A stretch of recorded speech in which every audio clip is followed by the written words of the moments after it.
The new Vannifar evolved Enigma captivated me right away. It's not the first time we've seen her and her elf ooze wizard creature type, but this is the first time that we've seen a Simic card do something decidedly un-Simic. This new version of Vannifar is a 4 mana 3/4 that says, at the beginning of combat on your turn, choose one. Cloak a card from your hand, placing it face down in front of you as a 2/2 creature with Ward 2, or put a +1/+1 counter on each colorless creature you control. So what makes this un-Simic, you may ask? While it plays very well into the set's mechanic of face-down creatures being a mystery and putting counters on those mysterious creatures, it cares about colorless creatures, like artifact creatures, and Simic is not about artifact creatures. That's really more an Izzet's color pie, or seen cross Guild on Ravnica with multicolored abilities. But this really got me thinking. +1/+1 counters are in Simic's color pie. Just look at Graft and Evolve as their original mechanics. But caring about putting counters on colorless creatures only? Well, that's just like Vannifar's title here, an Enigma. Counter-centric themes are pretty common, with other commanders like Optimus Prime or Shalai and Halar really standing out here. Vannifar, though, we can take these abilities and push them pretty Vannifar. And this is where I got thinking about how to do something different with this commander. Restriction breeds creativity after all, and why not restrict myself a bit here? Blue-green counters is easy, with Voral of the Hulkblade, the new Emissary Green, or Azuri Claw of Progress, so how do we do something different than these lists? Before I dive into my build, be sure to hit that like and subscribe button for more cool brews every week. Join the brew crew and never miss out. The synergies with Vannifar's own abilities are clear. You make face-down creatures when you don't have any, then you start making it big. These face-down creatures are 2/2s with Ward 2 naturally, so they kind of protect themselves, and that's not nothing. But that second ability kept scratching at my brain. It's so not Simic in its condition. Can I just, ignore that condition? Well, how about I ensure that every creature in the deck is colorless? Then this just says, put a +1/+1 counter on each other creature you control, right? But would that even be viable? Building a blue-green deck without mana dorks? Without efficient flyers? Without green's traditional big beefy boys? Well, artifact creatures historically have a lot of +1/+1 counter synergies, like Hangerback Walker, Etched Oracle, and Crystalline Crawler. They love getting counters on them, and an extra counter each turn could go a long way. And that led me to think deeper on the crossover between artifact creature synergies and counters, like how Walking Ballista and Triskelion can both turn +1/+1 counters into legitimate win cons in a deck without having to rely on just combat. But then it dawned on me. With Agatha's Soul Cauldron, you could turn all of your creatures into Triskelions and Walking Ballistas. It'd just be a matter of building up counters and popping a Ballista, then exiling it with the Cauldron. Also, Etched Oracle and Crystalline Crawler get counters based on the colors of mana cast to spend them. And a favorite card of mine can give the Sunburst ability to all artifact creatures I control. It's time to dust off Lux Artillery again. This 4 mana artifact gives your artifact creature spells Sunburst, meaning they enter with a +1/+1 counter on them for each color of mana spent past them. And yes, multiple instances of Sunburst stack. But the other half of Lux Artillery is my favorite, and potentially a win con in this deck.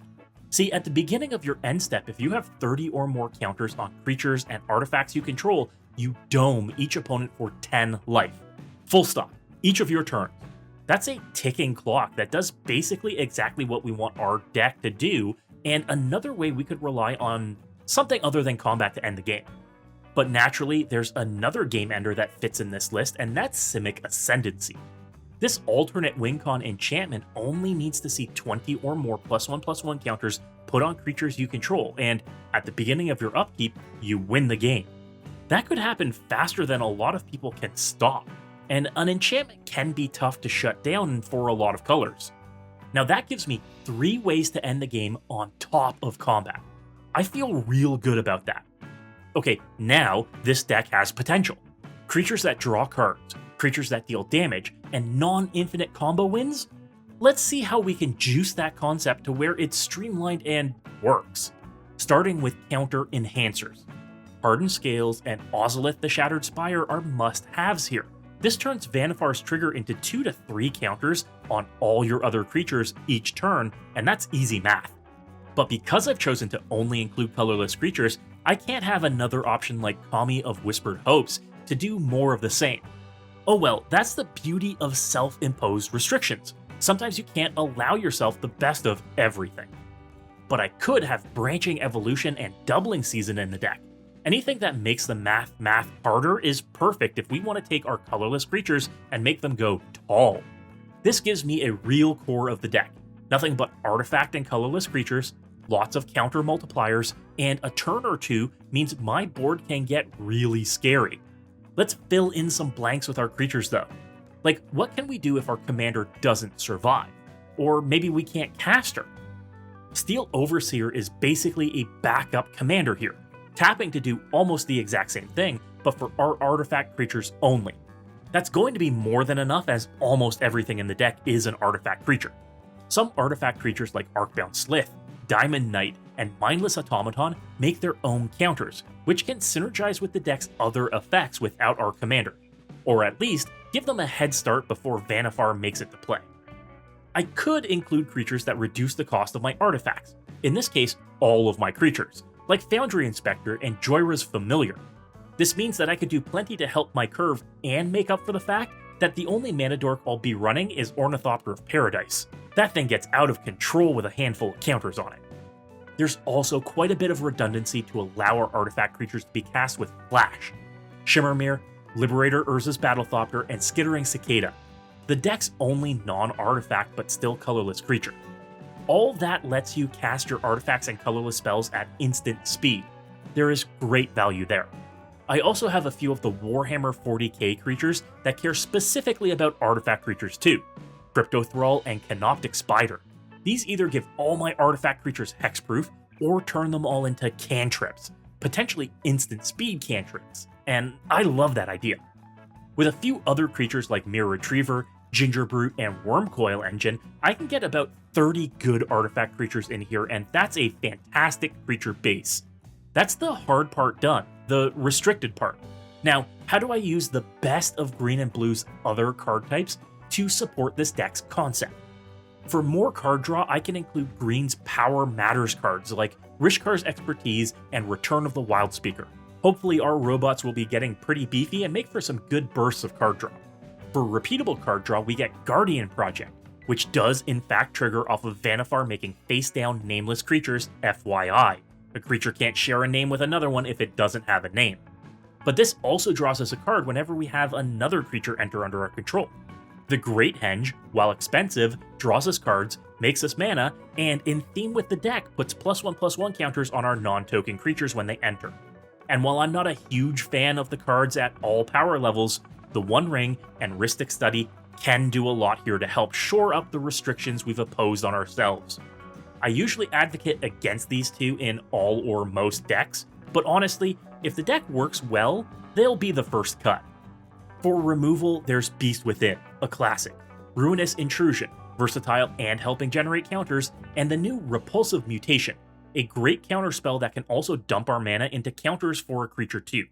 The best board wipe I could be including is the new Wave Goodbye from the Ixalan Commander Precons. It basically says, return Vannifar and all opponents' creatures to their hands. And I love a good sculptable board wipe. This one is easily one-sided and can clear the board for an alpha strike in 90% of use cases. For protection in the deck, we could be using synergistic ways to return stuff from the graveyard. Without Eternal Witness due to my self-imposed restriction, I could instead use Unnatural Restoration, which regrows a card to my hand and, importantly, proliferates, and that goes a long way. Heroic Intervention is a classic in green, but Silkguard is a great way to give all your creatures hexproof and dodge targeted removal too, while also allowing you to pour extra mana into it for more counters, or just cast it for 1 mana, doing the trick more often than not. There's also the new Ripples of Potential, also from the Ixalan Commander Precons, which proliferates and phases out all permanents you control that had a counter put on them. That's like a blue Teferi's protection in this deck. Lastly, the mana base is mostly basics, with most of the lands that enter untapped and create both green and blue mana. Rejuvenating Springs, Yavimaya Coast, Breeding Pool, just to ensure that we can cast our utility even if color won't matter for casting our non-commander creatures. But some utility lands are needed too. Karn's Bastion and Nesting Ground are definitely helpful with all the counters that we could be moving around or multiplying. And I don't think any green deck should be without Boseiju who endures if you can really help it. But I know, price is an issue for many. It's still a great card, but don't break the bank for it. This deck became a real earworm for me, analyzing how I could make a different kind of deck around Vannifar Evolved Enigma rather than thinking in straight lines. Do something that's not the best or most efficient, and put a twist on the list. Have you ever had a deck concept that's really gotten into your head? Let me know in the comments below. But I did some extensive playtesting of the deck, and it certainly lives up to my hopes. Some of the creatures are janky at first glance. I'm looking at you, Diamond Knight. But dropping a few smaller creatures, or even some of the mid-sized artifact creatures before Vannifar makes it to play, can get you rolling really quickly. Utility flyers like Ornithopter of Paradise, Joyrus Familiar, and Canoptic Spider end up being really menacing with just 3 to 4 counters on them. And Agatha's Soul Cauldron can get pretty wacky in my experience too. With activated abilities you can share across your creatures like Steel Overseers, or Mindless Automatons, or Tawashi Guidebots, you can be resource positive while being safe behind a surprisingly Simic robot army. Stay tuned because you'll be seeing this deck in action. Make sure to subscribe to the channel for announcements and notifications. And be sure to check out the full deck list at my sponsor, Moxfield. Moxfield is the best deck building platform in the world and makes it easy to search custom parameters with full Scryfall integration. While you're there, follow my profile for more brews. And while you're here, don't miss these other Murders at Karlov Manor decks. If you were inspired to build a deck today, you have to hit that subscribe button, and as always folks, good luck and have fun.